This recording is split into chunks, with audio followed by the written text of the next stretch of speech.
Dubai दुनिया के सबसे अमीर देशों में इसका नाम आता है। यहाँ के लोगों के पास पैसा भी बहुत है। मैं मानता हूँ कि आप पैसों से बहुत कुछ खरीद सकते हैं, लेकिन अच्छी सेहत शायद नहीं। जहाँ एक और दुबई का नाम सबसे अमीर देशों में आता है, वहीं इसी देश का नाम सबसे मोटे लोगों की देशों की सूची में भी ऊपर है। और इसी प्रॉब्लम को दूर करने के लिए वहाँ की गवर्नमेंट ने अपने मोटे सिटीजन्स के लिए एक स्कीम निकाली है। इस स्कीम के मुताबिक अगर कोई मोटा सिटीजन अपना 1 किलोग्राम वजन कम करता है तो गवर्नमेंट की तरफ से उसे 2 ग्राम सोना दिया जाता है। इससे अच्छा मोटिवेशन और क्या हो सकता है। आपको ये इंटरेस्टिंग फैक्ट जान के कैसा लगा, चैट सेक्शन में लिखना मत भूलिएगा। गाइस, इस वीडियो में आपको एक बंदा गरम गरम लावे में अपना हाथ डालता हुआ दिख रहा होगा। अब इतना गरम लावा जिसका टेम्परेचर इतना ज्यादा होता है, फिर भी उसका हाथ जल नहीं रहा है। ऐसा कैसे हो रहा है? डोंट वरी, मैं आपको बताता हूं कि इसके पीछे की साइंस क्या है। एक्चुअली जब भी कोई गरम चीज एकदम ठंडी चीज के कांटेक्ट में आती है तो कुछ मिली सेकंड के लिए उन दोनों चीजों के बीच में एक लेयर बन जाती है। अब इस बंदे ने लावे में हाथ डालने से पहले ठंडे पानी में हाथ डाला और उसके बाद लावे को वो टच कर रहा था, तो उस मिली सेकंड के लिए दोनों चीजों के बीच में लेयर थी जिससे उसका हाथ जला नहीं, प्रोटेक्ट रहा। इस इफेक्ट को लेडन फ्रोस्ट इफेक्ट भी कहते हैं गाइस। सो इसके पहले तक क्या आप ये इफेक्ट जानते थे? और अगर नहीं जानते थे तो चैट सेक्शन में लिखना मत भूलिएगा। गाइस, क्या आपको पता है कि बाजार से खरीदी गई पानी की बोतल पे जो एक्सपायरी डेट लिखी हुई होती है वो एक्चुअली पानी के लिए नहीं होती। मतलब एक्सपायरी डेट के बाद पानी खराब नहीं होता। हो गए ना हैरान?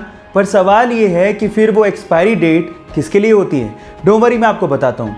वो एक्चुअली पानी के लिए ना होकर पानी के बोतल के लिए होती है।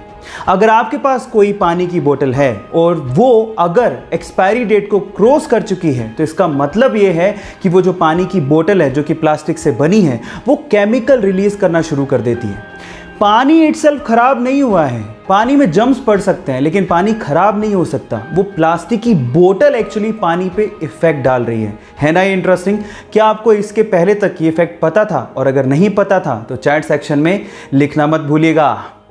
पीने के पानी की समस्या आज बहुत सारे देशों में है, लेकिन बहुत ही कम देश ऐसे हैं जिन्होंने पेरू देश के जैसे इस समस्या का समाधान निकाला हो। जी हाँ गाइस, पेरू देश में भी बहुत सारे ऐसे इलाके हैं जहां पर पीने के पानी की बहुत ज़्यादा प्रॉब्लम है। तो वहां की गवर्नमेंट ने क्या किया, ऐसे इलाकों में ड्रिंकिंग वाटर बिलबोर्ड्स इंस्टॉल किए। ये ड्रिंकिंग वाटर बिलबोर्ड्स क्या है? डोंट वरी, मैं आपको बताता हूँ।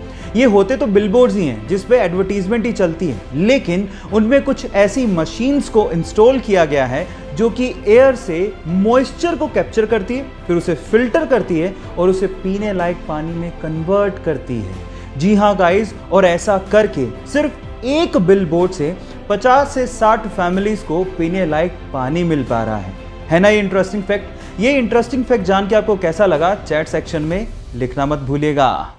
गाइस, अगर आप रेड कलर कोक के केन को पानी में डालेंगे तो आप देखेंगे कि वो डूब जाएगा, लेकिन अगर आप डाइट कोक के केन को पानी में डालेंगे तो वो फ्लोट करने लगेगा। सवाल ये कि ऐसा क्यों होता है? आप में से कई लोग शायद ये कहेंगे कि ये मटेरियल की वजह से होता है जो कि कोक के केन को बनाने में यूज हो रहा है, लेकिन गलत। एक्चुअली ये हो रहा है डिफरेंट टाइप की शुगर को यूज करने की वजह से। आपको मैं आपकी जानकारी के लिए बता दूं कि रेगुलर कोक में रेगुलर शुगर यूज की जाती है, जबकि डाइट कोक में एक आर्टिफिशियल स्वीटनर एस्पर्टाइम को यूज किया जाता है जो कि शुगर से काफी गुना ज्यादा मीठा होता है, जिसकी वजह से उसकी बहुत ही कम क्वांटिटी से काम चल जाता है।